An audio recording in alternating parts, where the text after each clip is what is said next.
Okay, we are back. This is Math 200. We are looking at the review for chapter 9-10 test. So we are on, this is part 2, and we're looking at number 15. So number 15, they want us to solve using quadratic formula, and you could just do A, B, and C, that's fine. But since we're after zeros, if you notice that 5 will go into everything, you can make it a little easier, like divide everything by 5. And you're allowed to do this when you're just looking for zeros. And we are just looking for zeros. We're looking to solve the second degree equation.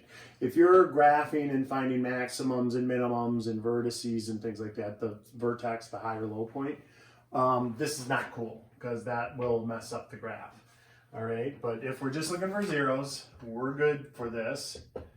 3q minus 3 equals 0. So now, instead of 5 and 15 and negative 15, I get to use 1 and 3 and negative 3. If you use these numbers, you'll still get the same correct answer. You just have a little more simplifying to do. And so I think it's easier to take that 5 out first and then find the zeros using quadratic formula. All right, so remember how that works. It is the opposite of b plus or minus the square root of b squared minus 4ac all over 2a. So I wrote it out without any of these actually in there. So b goes here and here, a goes there, and c goes here. Don't forget the negative on the c. It's very important. All right, so there we go. Q is equal to negative 3 plus or minus the square root of 9 plus 12 all over 2. And this one turns out nice in that it's an ugly square root, plus or minus the square root of 21 all over 2. That's lovely, because what that means is I don't have to simplify that square root. It's 7 times 3, there's no perfects in there. And it's not a perfect square itself. So those are my two answers. Now, if you're gonna put them with separate it with a comma, that would be q is equal to negative 3 plus the square root of 21 all over 2, comma, negative 3 minus the square root of 21 all over 2. There is another variation which would be acceptable, which I'm sure the computer would mark wrong, nor would I. Again, I wouldn't mark this wrong. This is fine. Plus or minus is a very common thing we use in math. But you could also write it like this. Q is equal to negative 3 halves plus the square root of 21 over 2, comma, negative 3 halves minus the square root of 21 over 2.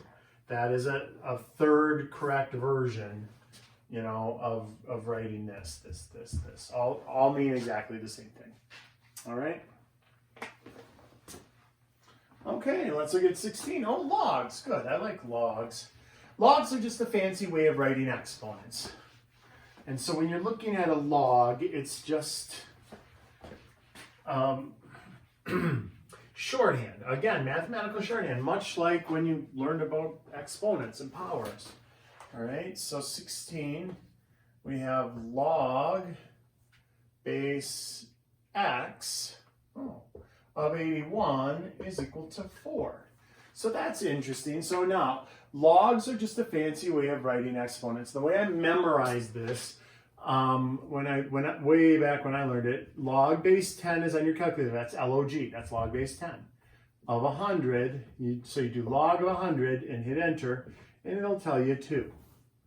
Well, think about how these three things work. First of all, it doesn't have the base 10. You do have to memorize. Log is, the common log is base 10. So look, 10 to the second power equals 100. And so I would write that on the top of my test, when the first log test that I took, just so I could see where all the parts go. Like, see, the base goes there, the exponent or power goes there. See, it's lonely at the top. Powerful people are lonely, right? 2, and then is equal to 100. And so if we take that as like a structure to copy, look, x to the 4th power is equal to 81. And now we solve that. We wrote it from a logarithmic to an exponential. This is an exponential. All right, and so now I'll solve it. I would take plus or minus the fourth root. And so the fourth root of 81, if you have your calculator handy, you can go 81 to the 1/4 power. Or you could do that way too and say to the 1/4 power each side. And then hit enter. Make sure you put that in parentheses, or 0.25 power. And that'll be 3. So that tells me 3. So I get x is equal to plus or minus 3. Only here's the problem. Logs have to be positive. They cannot be negative numbers. So the negative's out. So just 3. All right. No negative bases in logs. It's not allowed. All right, use the product. Oh, and kind of write this out the long way. Okay, we can do that without. Then again, not a lot of work, not a lot of steps on a lot of these. Log base 3 of 10 times x, and they want me to write it in expanded form, meaning in log land, when I'm multiplying things, 10 times x, in log land, that means add. So log base 3 of 10 plus log base 3 of x. And then that's it. That's expanded form. All right, 18 is very similar. Want me to write that one out in expanded form, only they were a little sneaky on this one.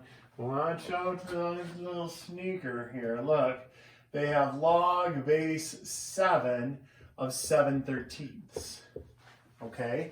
Divide in log land means subtract. And so log base 7 of 7 minus log base 7 of 13. Except we know what log base 7 of 7 is. 7 to what power gives me 7? Well, that's 1.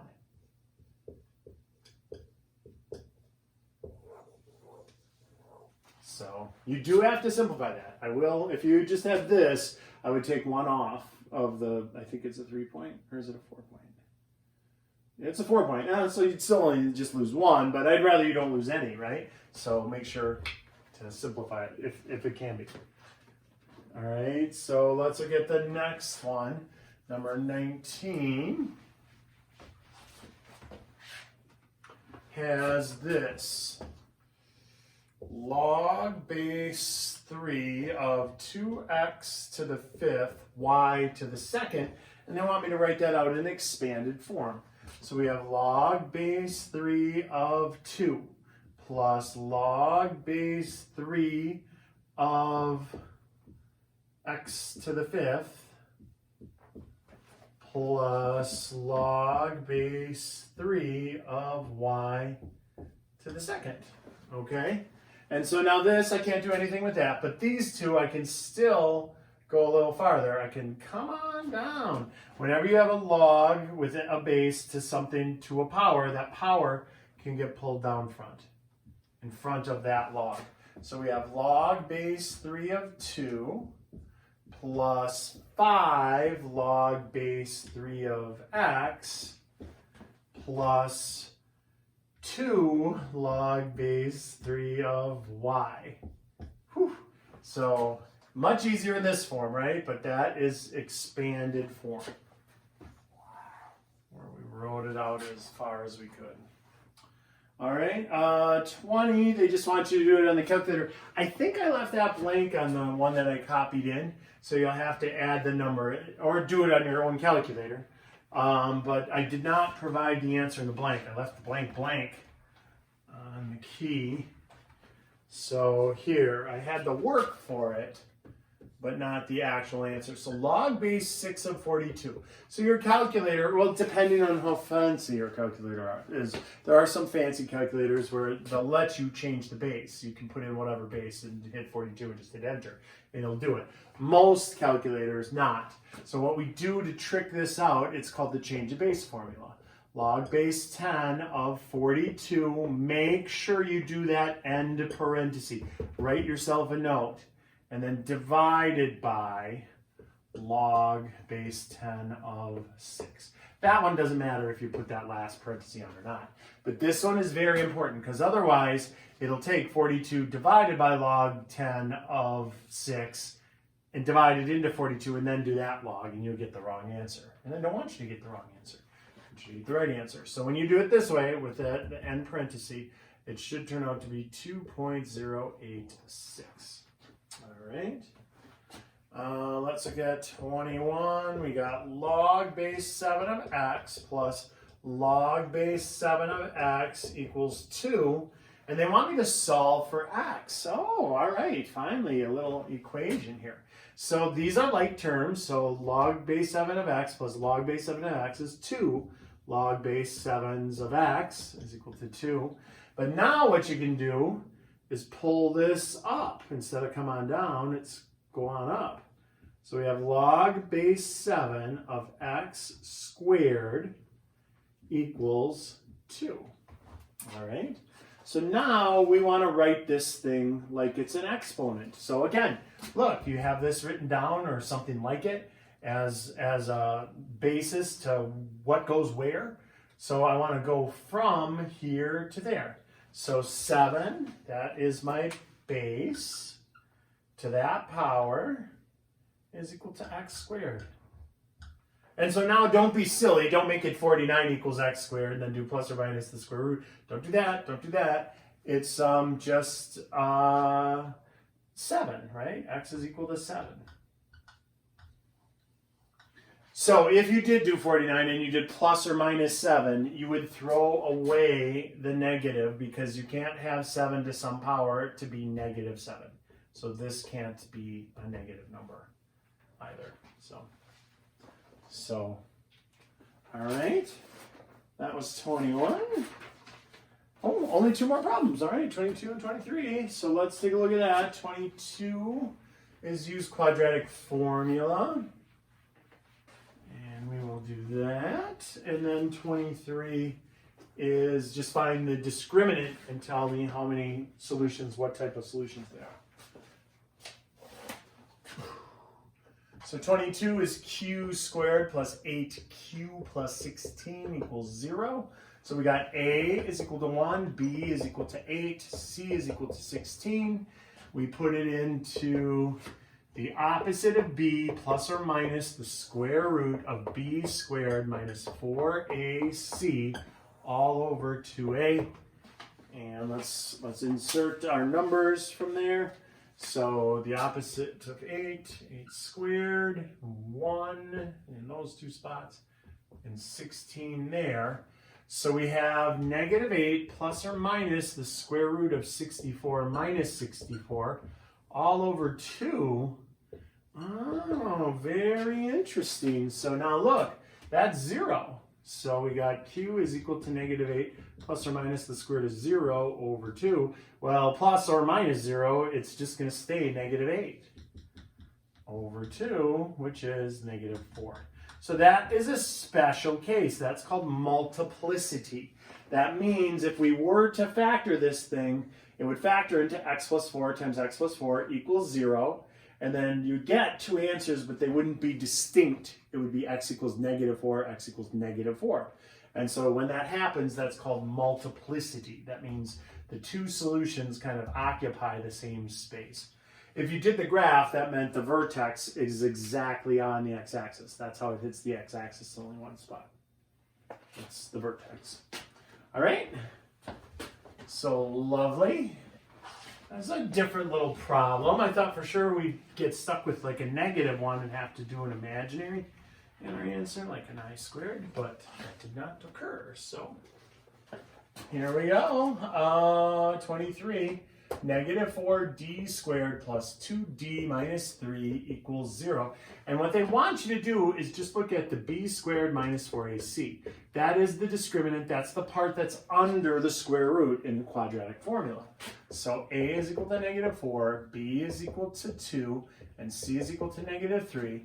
So I substitute all of those in. And now look what happens. I got 4 minus what is that? 16 times 3 is 48. So that's negative 44. So now, what do I know? Well, I know if I take the square root of a negative, I have to make it into I squared, and there'll be a plus or minus in front of it. So that means there are two complex or imaginary solutions. And because we did already discuss the fundamental theorem, how many solutions are here? 2. Well, if both of them are complex solutions, there are 0 real solutions. So 2 complex, and now, had that been a positive number, this would be 2, and this would be 0. Had that been 0, if that would have zeroed out, this would be 1 distinct real solution and no complex solution, 0 complex solutions. All right? And that's what the test is going to look like, so be prepared.